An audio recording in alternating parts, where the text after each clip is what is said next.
All right, let's get into it. Today, we're unpacking a book that has, no joke, changed the way leaders think about teamwork for the last 20 years. It's The Five Dysfunctions of a Team by Patrick Lencioni. And even though it's told like a story, a fable, the lessons in here are about as real as it gets. And this quote right here, it just cuts straight to the core of the whole idea. Lencioni is basically saying, look, forget everything else you think is a competitive advantage. Your secret weapon, the thing that really puts you ahead, it's teamwork. It's getting a group of people to truly, genuinely work together. And the reason it's such an advantage is because it's just so powerful and almost nobody can actually pull it off. So, the book introduces us to this fictional company, Decision Tech. And on paper, these guys should have been absolutely crushing it. I mean, they had everything you could possibly want. A rock star executive team, tons of cash from the best investors, and technology that was way ahead of its time. They were the toast of Silicon Valley. But here's the thing. They weren't crushing it. Not even close. They were actually falling apart.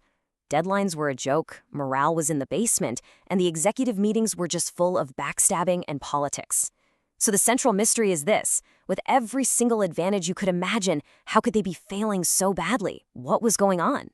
So the board, in a last-ditch effort, brings in a new CEO named Catherine. And she's not your typical tech exec. She's kind of old school. But she walks in and sees the problem almost immediately. She sits the team down and tells them, your problem isn't your strategy, it's not your tech, your problem is that you're not a team.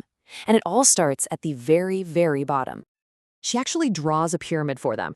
And right there at the base, the foundation of everything, she writes down the very first dysfunction, a total absence of trust. This, she says, is the root of all their problems. Now, this is so important.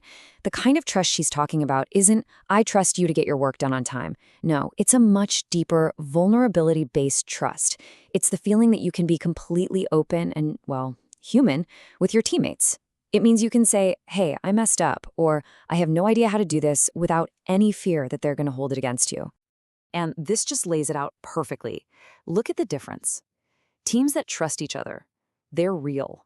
They admit they're not perfect, they ask for help, they put it all out on the table. But dysfunctional teams, it's all a performance. They're constantly trying to look smart and capable, so they hide their mistakes and would never dream of asking for help because that feels weak. And here's where it gets really scary. That lack of trust doesn't just stay at the bottom. Oh no, it's like a poison that seeps upwards, infecting everything else and setting off this horrible chain reaction. So check out this domino effect. Because there's no trust, nobody is willing to get into real, honest debate. That creates the second dysfunction, a fear of conflict. And because they can't have healthy conflict, they never really get to the bottom of issues, which leads to the third dysfunction, a lack of commitment. It's just one failure leading directly to the next. You know, the best teams argue, not personally, but about ideas. They have passionate, messy debates to find the best answer. But teams without trust, they avoid that kind of productive conflict, let the plague. Instead, you get what Lencioni calls artificial harmony. It's those meetings where everyone's polite and nodding, but nothing real is being said, and you can just feel the tension under the surface. And that fear of rocking the boat leads straight to a lack of commitment. Think about it. If you've never had the chance to voice your opinion, to push back, to feel like your ideas were even considered, are you really going to be bought into the final plan? No way. You might nod along in the room, but you're walking out without any real skin in the game. And Catherine just nails it with this insight. This isn't about everyone agreeing all the time. That's consensus, and it's usually a disaster. This is about making sure everyone has weighed in. People are amazing. They will rally behind a decision they didn't even agree with, as long as they know their voice was genuinely heard and respected during the debate. Okay, so let's just take stock of where we are. We've got a team that doesn't trust each other, runs away from healthy debate, and can't really commit to anything. This toxic situation makes the last two dysfunctions pretty much guaranteed, and it's what stops a team from ever actually winning.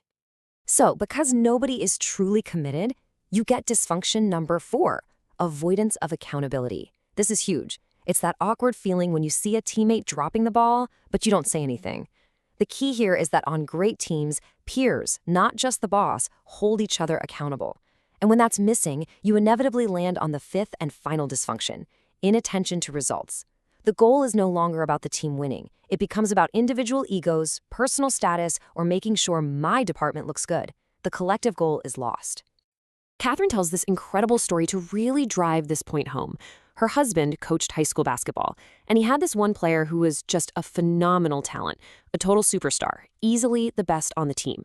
But right in the middle of the most important part of the season, he benched him. So why on earth would he do that? Because the kid cared more about how many points he scored than whether the team actually won the game. He was playing for himself, not for the team.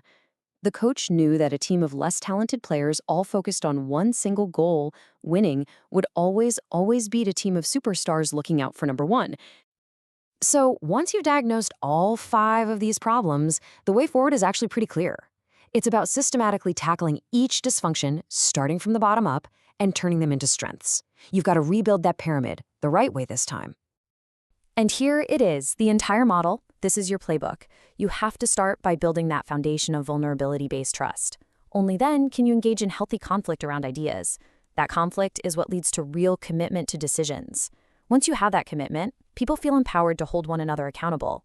And all of that, together, drives a focus on collective results. The critical thing to remember is you can't skip steps. Each level depends on the one below it.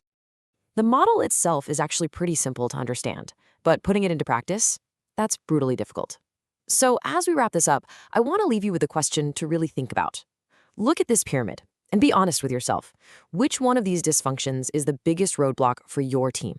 Because just being able to name it, well, that's the first and most important step to actually fixing it.